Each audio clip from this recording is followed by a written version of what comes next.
ಎಲ್ರಿಗೂ ನಮಸ್ಕಾರ. ಸರ್ವ ಸಮಸ್ತ ಯೂಟ್ಯೂಬ್ ಚಾನೆಲ್ಗೆ ಸರ್ವರಿಗೂ ಪ್ರೀತಿಯ ಸ್ವಾಗತ. ರೇವತಿ ನಕ್ಷತ್ರ ಮೊದಲನೇ ಪಾದದವರು ಹೇಳಿಕೊಳ್ಳಬೇಕಾದ ಶ್ಲೋಕ. ಯಜ್ಞಭೃದ್ಯಜ್ಞಕೃದ್ಯಗ್ನಿ ಯಜ್ಞಭುಗ್ಯಜ್ಞ ಸಾಧನಃ ಯಜ್ಞಾಂತಕೃದ್ಯಜ್ಞಗುಹ್ಯಮನ್ನಮನ್ನಾದ ಏವ ಚ. ಯಜ್ಞಭೃದ್ಯಜ್ಞಕೃದ್ಯಗ್ನಿ ಯಜ್ಞಭುಗ್ಯಜ್ಞ ಸಾಧನಃ ಯಜ್ಞಾಂತಕೃದ್ಯಜ್ಞಗುಹ್ಯಮನ್ನಮನ್ನಾದ ಏವ ಚ. ಯಜ್ಞಭೃದ್ಯಜ್ಞಕೃದ್ಯಗ್ನಿ ಯಜ್ಞಭುಗ್ಯಜ್ಞ ಸಾಧನಃ ಯಜ್ಞಾಂತಕೃದ್ಯಜ್ಞಗುಹ್ಯಮನ್ನಮನ್ನಾದ ಏವ ಚ. ಯಜ್ಞಭೃದ್ಯಜ್ಞಕೃದ್ಯಗ್ನಿ ಯಜ್ಞಭುಗ್ಯಜ್ಞ ಸಾಧನಃ ಯಜ್ಞಾಂತಕೃದ್ಯಜ್ಞಗುಹ್ಯಮನ್ನಮನ್ನಾದ ಏವ ಚ. ಯಜ್ಞಭೃದ್ಯಜ್ಞಕೃದ್ಯಗ್ನಿ ಯಜ್ಞಭುಗ್ಯಜ್ಞ ಸಾಧನಃ ಯಜ್ಞಾಂತಕೃದ್ಯಜ್ಞಗುಹ್ಯಮನ್ನಮನ್ನಾದ ಏವ ಚ. ಯಜ್ಞಭೃದ್ಯಜ್ಞಕೃದ್ಯಗ್ನಿ ಯಜ್ಞಭುಗ್ಯಜ್ಞ ಸಾಧನಃ ಯಜ್ಞಾಂತಕೃದ್ಯಜ್ಞಗುಹ್ಯಮನ್ನಮನ್ನಾದ ಏವ ಚ. ಯಜ್ಞಭೃದ್ಯಜ್ಞಕೃದ್ಯಗ್ನಿ ಯಜ್ಞಭುಗ್ಯಜ್ಞ ಸಾಧನಃ ಯಜ್ಞಾಂತಕೃದ್ಯಜ್ಞಗುಹ್ಯಮನ್ನಮನ್ನಾದ ಏವ ಚ. ಯಜ್ಞಭೃದ್ಯಜ್ಞಕೃದ್ಯಗ್ನಿ ಯಜ್ಞಭುಗ್ಯಜ್ಞ ಸಾಧನಃ ಯಜ್ಞಾಂತಕೃದ್ಯಜ್ಞಗುಹ್ಯಮನ್ನಮನ್ನಾದ ಏವ ಚ. ಯಜ್ಞಭೃದ್ಯಜ್ಞಕೃದ್ಯಗ್ನಿ ಯಜ್ಞಭುಗ್ಯಜ್ಞ ಸಾಧನಃ ಯಜ್ಞಾಂತಕೃದ್ಯಜ್ಞಗುಹ್ಯಮನ್ನಮನ್ನಾದ ಏವ ಚ. ಯಜ್ಞಭೃದ್ಯಜ್ಞಕೃದ್ಯಗ್ನಿ ಯಜ್ಞಭುಗ್ಯಜ್ಞ ಸಾಧನಃ ಯಜ್ಞಾಂತಕೃದ್ಯಜ್ಞಗುಹ್ಯಮನ್ನಮನ್ನಾದ ಏವ ಚ. ಯಜ್ಞಭೃದ್ಯಜ್ಞಕೃದ್ಯಗ್ನಿ ಯಜ್ಞಭುಗ್ಯಜ್ಞ ಸಾಧನಃ ಯಜ್ಞಾಂತಕೃದ್ಯಜ್ಞಗುಹ್ಯಮನ್ನಮನ್ನಾದ ಏವ ಚ. ಯಜ್ಞಭೃದ್ಯಜ್ಞಕೃದ್ಯಗ್ನಿ ಯಜ್ಞಭುಗ್ಯಜ್ಞ ಸಾಧನಃ ಯಜ್ಞಾಂತಕೃದ್ಯಜ್ಞಗುಹ್ಯಮನ್ನಮನ್ನಾದ ಏವ ಚ. ಯಜ್ಞಭೃದ್ಯಜ್ಞಕೃದ್ಯಗ್ನಿ ಯಜ್ಞಭುಗ್ಯಜ್ಞ ಸಾಧನಃ ಯಜ್ಞಾಂತಕೃದ್ಯಜ್ಞಗುಹ್ಯಮನ್ನಮನ್ನಾದ ಏವ ಚ. ಯಜ್ಞಭೃದ್ಯಜ್ಞಕೃದ್ಯಗ್ನಿ ಯಜ್ಞಭುಗ್ಯಜ್ಞ ಸಾಧನಃ ಯಜ್ಞಾಂತಕೃದ್ಯಜ್ಞಗುಹ್ಯಮನ್ನಮನ್ನಾದ ಏವ ಚ. ಯಜ್ಞಭೃದ್ಯಜ್ಞಕೃದ್ಯಗ್ನಿ ಯಜ್ಞಭುಗ್ಯಜ್ಞ ಸಾಧನಃ ಯಜ್ಞಾಂತಕೃದ್ಯಜ್ಞಗುಹ್ಯಮನ್ನಮನ್ನಾದ ಏವ ಚ.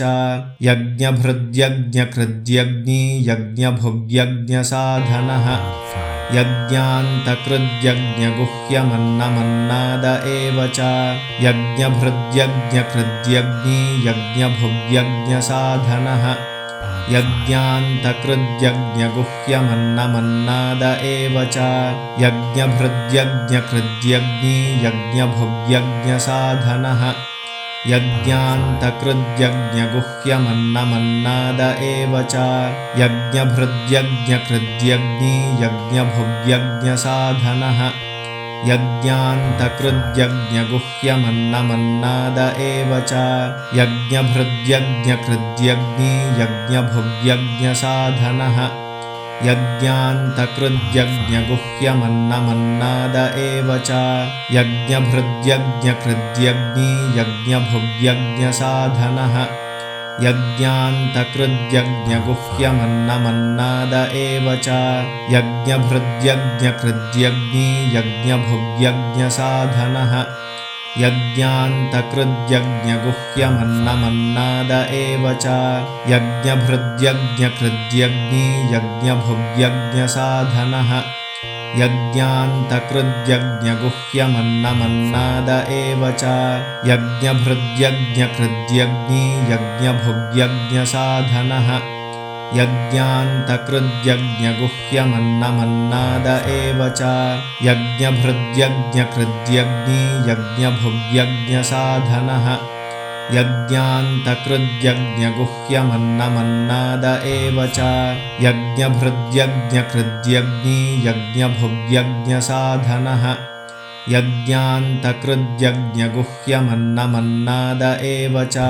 ಯಜ್ಞಭೃದ್ಯಜ್ಞಕೃದ್ಯಗ್ನಿ ಯಜ್ಞಭುಗ್ಯಜ್ಞ ಸಾಧನಃ यज्ञान्तकृद्यज्ञगुह्यमन्नमन्नाद एव च यज्ञभृद्यज्ञकृद्यग्नि यज्ञभुग्यज्ञसाधनः यज्ञान्तकृद्यज्ञगुह्यमन्नमन्नाद एव च यज्ञभृद्यज्ञकृद्यग्नि यज्ञभुग्यज्ञसाधनः यज्ञान्तकृद्यज्ञगुह्यमन्नमन्नाद एव च यज्ञभृद्यज्ञकृद्यग्नि यज्ञभुग्यज्ञसाधनः यज्ञान्तकृद्यज्ञगुह्यमन्नमन्नाद एव च यज्ञभृद्यज्ञकृद्यग्नि यज्ञभुग्यज्ञसाधनः यज्ञान्तकृद्यज्ञगुह्यमन्नमन्नाद एव च यज्ञभृद्यज्ञकृद्यग्नि यज्ञभुग्यज्ञसाधनः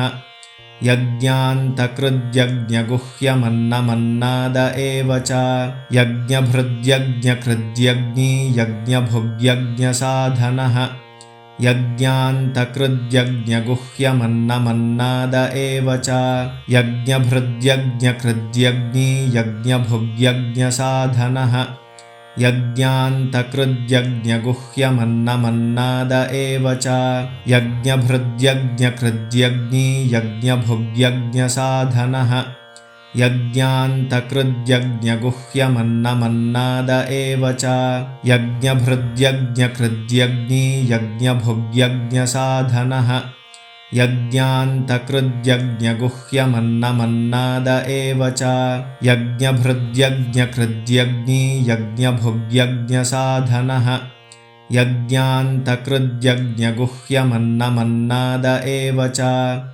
यज्ञभृद्यज्ञकृद्यग्नि यज्ञभुग्यज्ञसाधनः यज्ञान्तकृद्यज्ञगुह्यमन्नमन्नाद एव च यज्ञभृद्यज्ञकृद्यग्नि यज्ञभुग्यज्ञसाधनः यज्ञान्तकृद्यज्ञगुह्यमन्नमन्नाद एव च यज्ञभृद्यज्ञकृद्यग्नि यज्ञभुग्यज्ञसाधनः यज्ञान्तकृद्यज्ञगुह्यमन्नमन्नाद एव च यज्ञभृद्यज्ञकृद्यग्नि यज्ञभुग्यज्ञसाधनः यज्ञान्तकृद्यज्ञगुह्यमन्नमन्नाद एव च यज्ञभृद्यज्ञकृद्यग्नि यज्ञभुग्यज्ञसाधनः यज्ञान्तकृद्यज्ञगुह्यमन्नमन्नाद एव च यज्ञभृद्यज्ञकृद्यग्नि यज्ञभुग्यज्ञसाधनः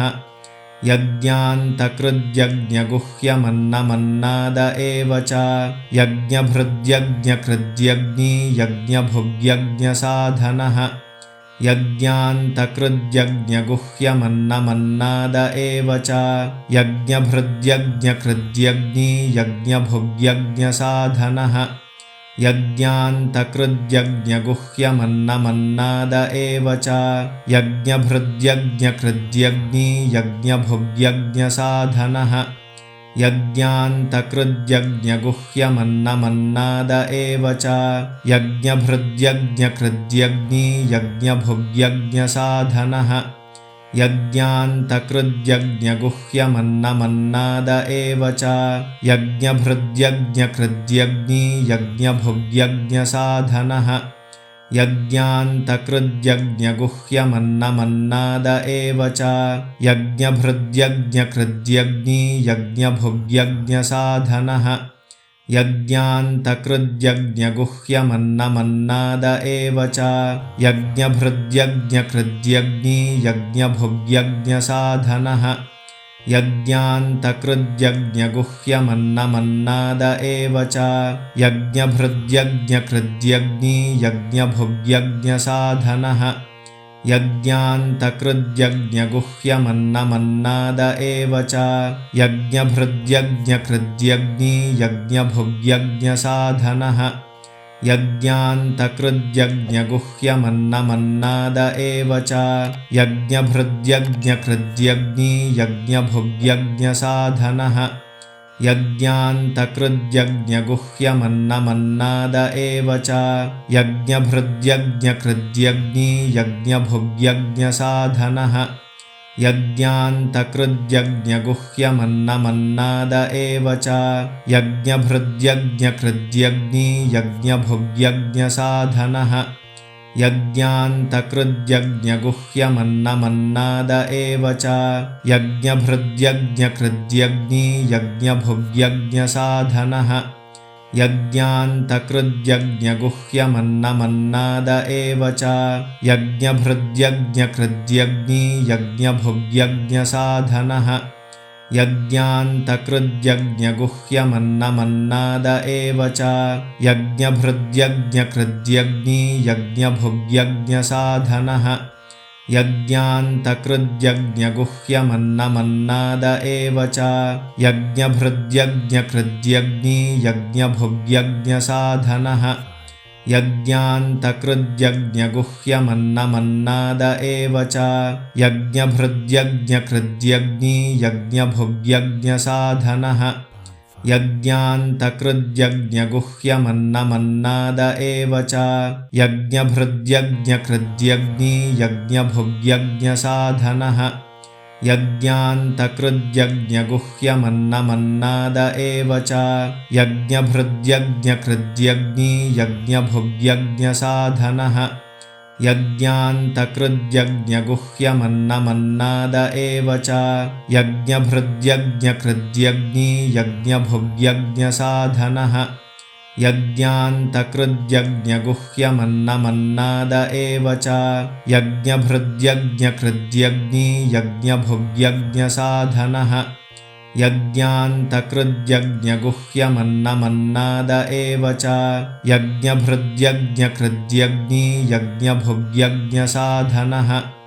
यज्ञान्तकृद्यज्ञगुह्यमन्नमन्नाद एव च यज्ञभृद्यज्ञकृद्यग्नि यज्ञभुग्यज्ञसाधनः यज्ञान्तकृद्यज्ञगुह्यमन्नमन्नाद एव च यज्ञभृद्यज्ञकृद्यग्नि यज्ञभुग्यज्ञसाधनः यज्ञान्तकृद्यज्ञगुह्यमन्नमन्नाद एव च यज्ञभृद्यज्ञकृद्यग्नि यज्ञभुग्यज्ञसाधनः यज्ञान्तकृद्यज्ञगुह्यमन्नमन्नाद एव च यज्ञभृद्यज्ञकृद्यग्नि यज्ञभुग्यज्ञसाधनः यज्ञान्तकृद्यज्ञगुह्यमन्नमन्नाद एव च यज्ञभृद्यज्ञकृद्यग्नि यज्ञभुग्यज्ञसाधनः यज्ञान्तकृद्यज्ञगुह्यमन्नमन्नाद एव च यज्ञभृद्यज्ञकृद्यग्नि यज्ञभुग्यज्ञसाधनः यज्ञान्तकृद्यज्ञगुह्यमन्नमन्नाद एव च यज्ञभृद्यज्ञकृद्यग्नि यज्ञभुग्यज्ञसाधनः यज्ञान्तकृद्यज्ञगुह्यमन्नमन्नाद एव च यज्ञभृद्यज्ञकृद्यग्नि यज्ञभुग्यज्ञसाधनः यज्ञान्तकृद्यज्ञगुह्यमन्नमन्नाद एव च यज्ञभृद्यज्ञकृद्यग्नि यज्ञभुग्यज्ञसाधनः यज्ञान्तकृद्यज्ञगुह्यमन्नमन्नाद एव च यज्ञभृद्यज्ञकृद्यग्नि यज्ञभुग्यज्ञसाधनः यज्ञान्तकृद्यज्ञगुह्यमन्नमन्नाद एव च यज्ञभृद्यज्ञकृद्यग्नि यज्ञभुग्यज्ञसाधनः यज्ञान्तकृद्यज्ञगुह्यमन्नमन्नाद एव च यज्ञभृद्यज्ञकृद्यग्नि यज्ञभुग्यज्ञसाधनः यज्ञान्तकृद्यज्ञगुह्यमन्नमन्नाद एव च यज्ञभृद्यज्ञकृद्यग्नि यज्ञभुग्यज्ञसाधनः यज्ञान्तकृद्यज्ञगुह्यमन्नमन्नाद एव च यज्ञभृद्यज्ञकृद्यग्नि यज्ञभुग्यज्ञसाधनः यज्ञान्तकृद्यज्ञगुह्यमन्नमन्नाद एव च यज्ञभृद्यज्ञकृद्यग्नि यज्ञभुग्यज्ञसाधनः यज्ञान्तकृद्यज्ञगुह्यमन्नमन्नाद एव च यज्ञभृद्यज्ञकृद्यग्नि यज्ञभुग्यज्ञसाधनः यज्ञान्तकृद्यज्ञगुह्यमन्नमन्नाद एव च